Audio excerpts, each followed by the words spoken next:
The next somewhat advanced and somewhat esoteric subject we're going to look at in advanced C# is sealed classes and methods.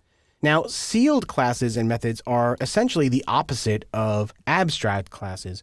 Whereas abstract classes force you to derive a subclass in order to use them, sealed classes actually prevent you from deriving from them. So there is no way to make a subclass from a class that has been sealed.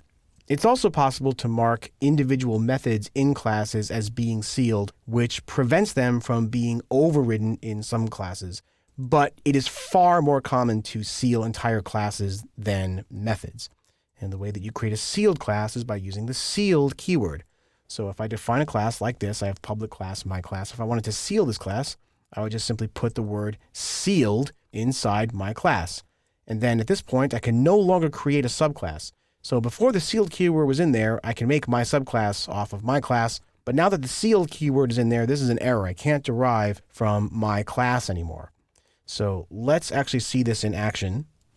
I'm actually going to go over to my snippets here in my sealed classes example, and I'm going to copy these lines of code right here. I'll paste them in. So here I have my class, and let me just take this guy out for a moment.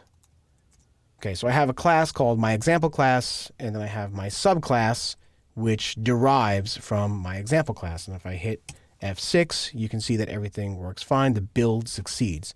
Let's put the sealed keyword back in there. Save. Now let's try to build. Oh, we get an error.